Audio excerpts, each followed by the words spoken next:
بسم اللہ الرحمن الرحیم۔ رسول اللہ صلی اللہ علیہ وآلہ وسلم نے فرمایا کہ پہلے زمانے میں ایک بادشاہ تھا، اس کے ہاں ایک جادوگر تھا۔ جب جادوگر بوڑھا ہوا تو اس نے بادشاہ سے کہا کہ میں اب بوڑھا ہو گیا ہوں اور میری موت کا وقت قریب آ رہا ہے، مجھے کوئی بچہ سونپ دو، میں اسے جادو سکھا دوں۔ چنانچہ ایک ذہین لڑکے کو تعلیم دینے لگا۔ لڑکا اس کے ہاں جاتا تو راستے میں ایک راہب کا گھر پڑتا، جہاں وہ عبادت میں اور واعظ و نصیحت میں مشغول ہوتا۔ یہ بھی کھڑا ہو جاتا اور اس کے طریقہ عبادت کو دیکھتا اور واعظ سنتا۔ آتے جاتے یہاں رک جایا کرتا تھا۔ جادوگر بھی مارتا اور باپ بھی، کیونکہ وہاں سے وہ دیر سے پہنچتا اور یہاں سے بھی دیر سے آتا۔ ایک دن بچے نے راہب کے سامنے یہ شکایت پیش کی۔ راہب نے کہا، جب جادوگر تم سے پوچھے کہ کیوں دیر ہو گئی تو کہنا کہ گھر والوں نے روک لیا تھا، اور گھر والے بگڑے تو کہنا کہ جادوگر نے روک لیا تھا۔ یوں ہی ایک زمانہ گزر گیا کہ ایک طرف تو وہ جادو سیکھتا تھا اور دوسری طرف کلام اللہ اور دین اللہ سیکھتا تھا۔ ایک دن یہ لکھتا ہے کہ راستے میں ایک زبردست ہیبت ناک سانپ پڑا ہے، جس نے لوگوں کی آمد و رفت بند رکھی ہے۔ ادھر والے ادھر اور ادھر والے ادھر ہیں، اور سب لوگ ادھر ادھر پریشان کھڑے ہیں۔ اس نے اپنے دل میں سوچا کہ آج موقع ہے کہ میں امتحان لوں، راہب کا دین اللہ کو پسند ہے یا جادوگر کا۔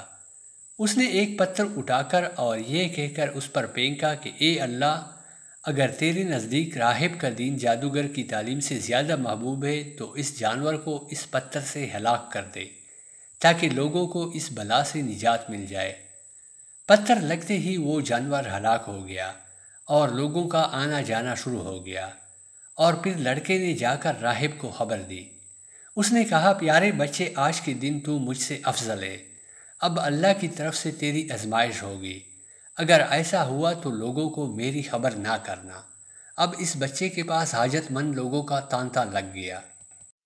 اس کی دعا سے مادرزاد اندھے، کوڑی، جذامی اور ہر قسم کے بیمار اچھے ہونے لگے۔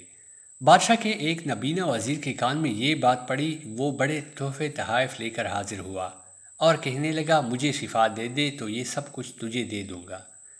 اس نے کہا کہ شفا میرے ہاتھ میں نہیں ہے، میں تو کسی کو شفا نہیں دے سکتا۔ شفا دینے والا اللہ وحدہ لا شریک ہے، اگر تو اس پر ایمان لانے کا وعدہ کرے تو میں دعا کروں۔ اس نے اقرار کیا۔ بچے نے اس کے لیے دعا کی، اللہ نے اسے شفا دے دی۔ وہ بادشاہ کے دربار میں آیا اور جس طرح اندھا ہوتے پہلے کام کرتا تھا اسی طرح کام کرنے لگا۔ اس کی آنکھیں بالکل روشن تھیں۔ بادشاہ نے متعجب ہو کر پوچھا کہ تجھے آنکھیں کس نے دی؟ اس نے کہا، میرے رب نے۔ بادشاہ نے کہا، ہاں، یعنی میں نے دی ہیں۔ وزیر نے کہا، نہیں، میرا اور تیرا رب صرف اللہ ہے۔ اب بادشاہ نے اس کی مار پیٹ شروع کر دی اور طرح طرح کی تکلیفیں دیں، اور پوچھنے لگا، تجھے تعلیم کس نے دی؟ آخر اس نے بتایا کہ میں نے اس بچے کے ہاتھ پر اسلام قبول کیا ہے۔ اس نے اسے بلایا اور کہا کہ اب تم جادو میں کامل ہو گئے ہو، اندھوں کو دیکھتا اور بیماروں کو تندرست کرنے لگے ہو۔ اس نے کہا، غلط ہے، میں کسی کو شفا نہیں دے سکتا ہوں، نہ جادوگر ہوں، شفا اللہ کے ہاتھ میں ہے۔ وہ کہنے لگا، اللہ تو میں ہی ہوں۔ اس نے کہا، ہرگز نہیں۔ بادشاہ نے کہا، پھر تو میرے سوا کسی اور کو رب مانتا ہے؟ تو اس نے کہا، میرا اور تیرا رب اللہ ہے۔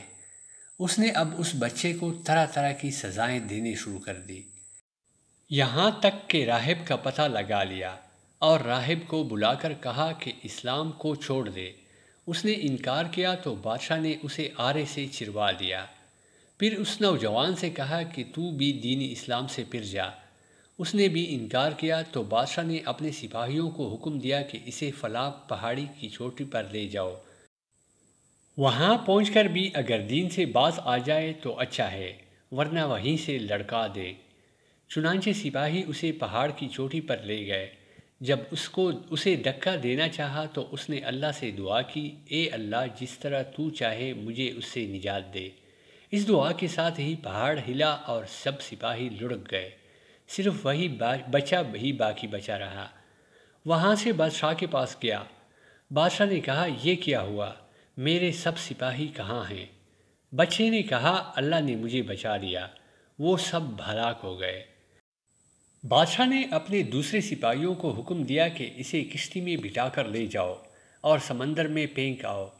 یہ لوگ اسے لے کر چلے، بیچ سمندر کے پہنچ کر جب اسے پھینکنا چاہا تو پھر وہی دعا کی، اے اللہ جس طرح تو چاہے مجھے ان سے بچا۔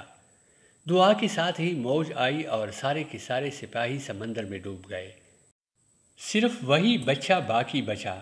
پھر وہ بادشاہ کے پاس آیا اور کہنے لگا، میرے رب نے مجھے بچا لیا، اور اے بادشاہ تو چاہے کتنی تدبیریں بھی کر لے تو مجھے ہلاک نہیں کر سکتا۔ صرف ایک صورت ہے، جس طرح میں کہوں اگر تو اسی طرح کرے تو میری جان نکل سکتی ہے۔ اس بچے نے کہا، تمام لوگوں کو ایک میدان میں اکٹھا کرو اور پھر کھجور کے تنے پر مجھے سولی چڑھا اور میرے تیر کو میری کمان پر چڑھا، اور پڑھو اللہ کے نام سے جو اس بچے کا رب ہے۔ پڑھ کر تیر میری طرف پھینک دے، وہ مجھے لگے گا اور میں مر جاؤں گا۔ بادشاہ نے یہی کیا، تیر بچے کی کنپٹی میں لگا، اس نے اپنا ہاتھ اس جگہ رکھ لیا۔ چاروں طرف سے یہ آوازیں بلند ہونے لگیں، ہم اس بچے کے رب پر ایمان لائے۔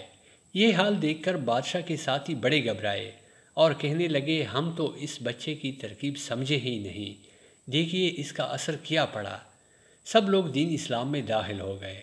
ہم نے تو اسے اس لیے قتل کیا تھا کہ کہیں اس کا مذہب پھیل نہ جائے، لیکن جو ڈر تھا سامنے آ ہی گیا اور سب مسلمان ہو گئے۔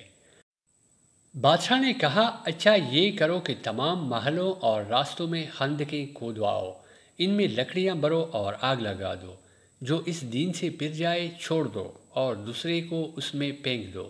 مسلمانوں نے صبر شکیب اور سہارے کے ساتھ آگ میں جلنا منظور کیا اور اس میں کودنے لگے، البتہ ایک عورت جس کی گود میں دودھ پیتا چھوٹا سا بچہ تھا، ذرا سا جھجکی تو اس بچے کو اللہ نے بولنے کی طاقت دی۔ اس نے کہا، اماں کیا کر رہی ہے؟ تم تو حق پر ہو، صبر کرو اور اس میں کود پڑو۔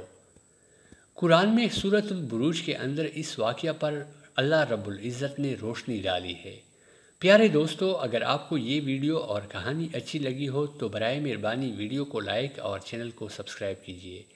آپ سب کا بہت بہت شکریہ۔